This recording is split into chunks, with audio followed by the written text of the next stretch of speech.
Hello, everyone. This is James Shore with another test-driven JavaScript video. I'm recording this on January 15th, 2013, and recording a few weeks after our last episode.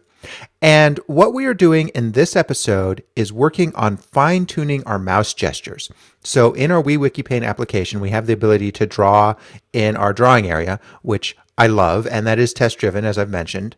And in this chapter, we're making sure that all the special cases that we need to deal with that are particularly common in this sort of code where you're doing sort of detail UI work. We're making sure all those special cases are taken care of. And in the last episode, what we got working was that if you started the drag outside the drawing area and then came in, nothing would happen because that just didn't seem like it was working well. Now, in this episode, we've got a few more things to take care of. You may have noticed just now when I dragged in that it selected all of the text on the page. And if we drag out, it selects the text. So we might want to take care of that. I've got a note to deal with that. Don't select text if drag is started within the drawing area.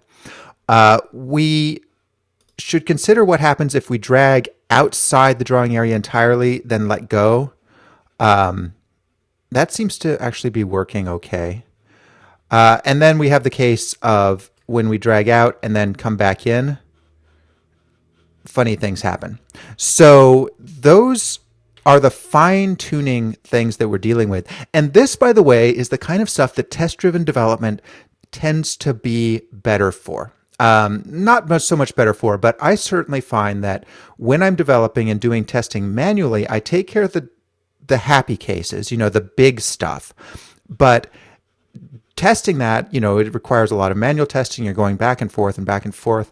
And then by the time you get down to the nitpicky details, like whether or not it starts from the outside and goes in, that's when I find that I stop working if I'm not doing test-driven development, because I now have to test too many things each time through the loop. I make a change. I may test to see that the drawing works, but I don't check the outside-in behavior and the inside-out behavior every time. That becomes too much work. So with test-driven development, it's not necessarily that you're going to make more correct software for the general case, but I do find that personally, I tend to make higher quality software that handles more of the edge cases better. Now, your experience may be different. It is very much a personality thing in that I like handling all these edge cases. I feel it's important, and not everybody does. But even though I like it, I find myself less likely to do it if I have to manually test all those edge cases every time. Whereas if I just have to run my tests like that, then yeah, of course I'll run them all the time. It takes, 0.877 seconds. I can do that.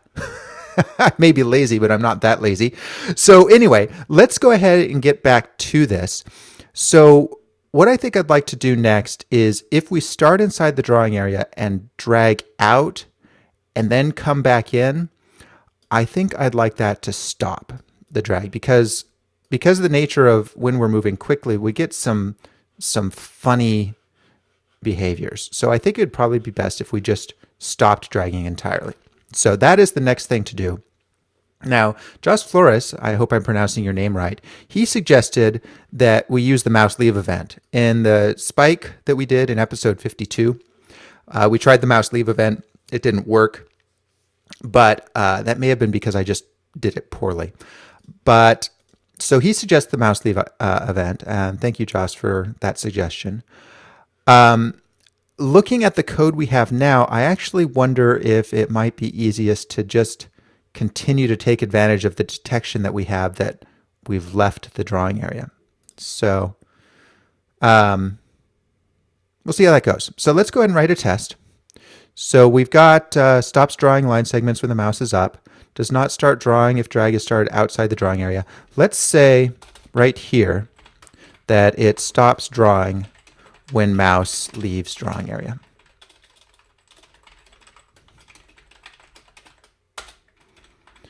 And we'll continue doing this nasty cut and paste. We really need to fix that. And let's start by moving to 2030, and then let's say 50, 60, and then let's move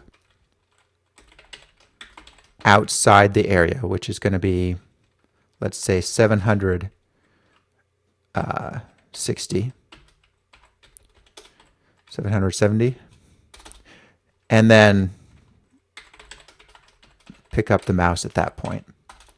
So the question is what do we expect? The easiest thing to do here would be to just have the mouse go from 2030 to 5060 and stop.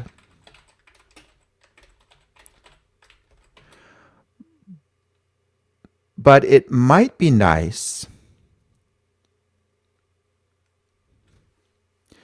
It might be nice if it also went from 5060 to 770 and stopped. And the reason, so what I'm thinking here is that if we move really quickly, like from here, you see how when we leave,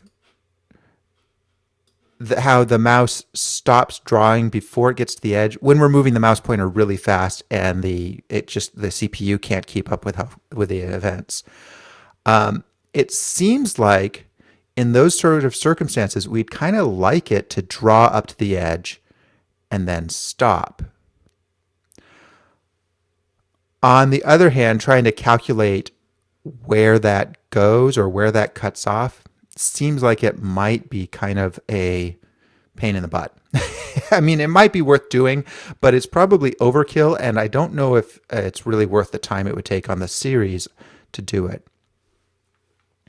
So one option would be to just, have it stop there. Oh, and I just realized when it comes back in, it needs to be done. So when it comes back to, say, 90, 20, 40, then we're done. So let's have it just do the first line for now. So it completely stops when it leaves the drawing area. And then see what we think. So right now it draws again when we come back in, and we want it to stop. So let's go ahead and give that a shot. So I think that all we have to do here is say else. No, that's mouse down. So what we want to say is if it's left the drawing area on the mouse move, we want it to stop drawing by saying start equals null. Well, to do this, first let's see our test fail. Let's see me forget yet another semicolon. So let's see our test fail. Okay, and it fails for all the right reasons. It's leaving the drawing area and then sort of coming back. Now, you know what I'm going to do is I am going to comment out that test. And some versions of some testing tools allow you to prefix an X there to comment out a test, or at least disable a test, but not Mocha apparently. So, right. So there, I've commented out the test. What I want to do here is I'm going to factor out this calculation, and call this mouse within drawing area.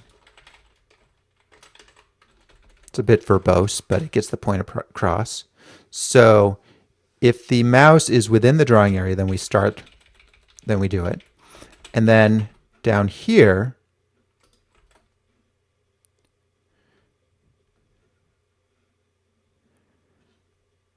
we can say, let's rename this to just is within drawing area. So then here, if we can say if is within drawing area, and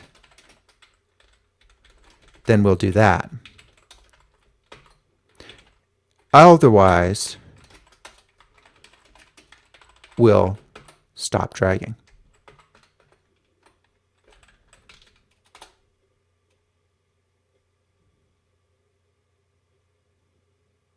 Okay.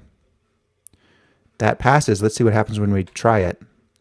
So we can draw, and then when we leave, that did not work. I expected it to work, so I must have done. Oh, now that's interesting. And now it's not working. Oh, interesting. So the case I tested.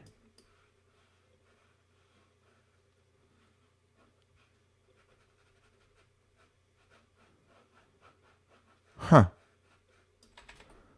What's going on here?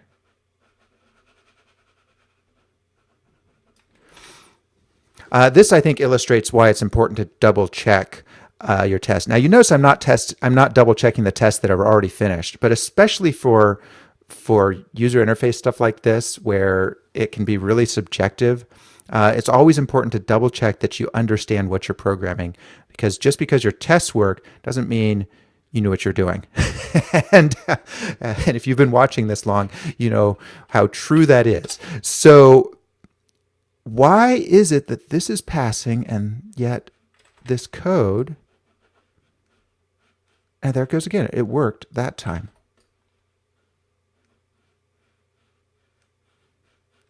Oh, there's something weird going on here.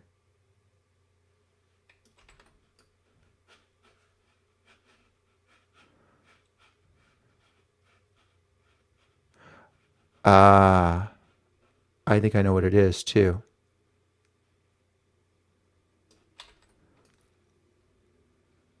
I think the issue here is that the drawing area is the one handling the mouse move event. So if we go really fast, then the mouse move event is never firing on the drawing area outside of the boundary. So if we modified this to be the document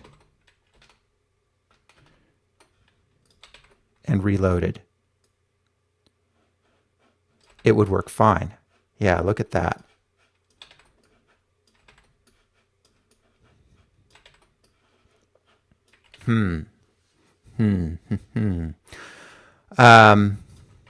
Right, but we don't want to just fix it here. We want to have a failing test. So we need it to say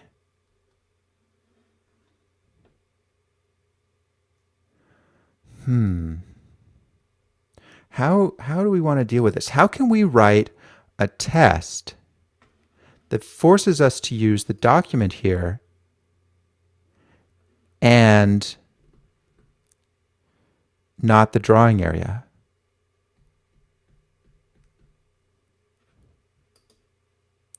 I guess one thing we could do is we could simply have sendMouse event work on the document, not on the drawing area. I'm a little bit uncertain about that. Let's see what happens. Will that cause everything to break?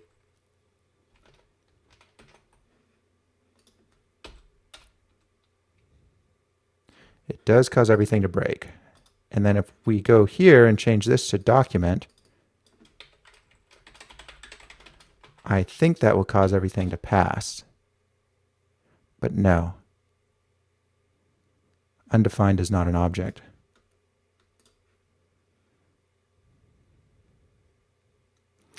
So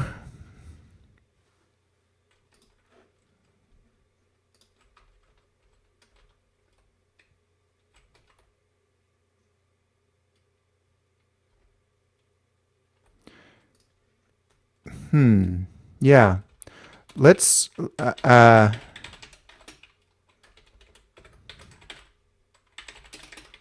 let's just get that test working. I'm definitely not certain about this.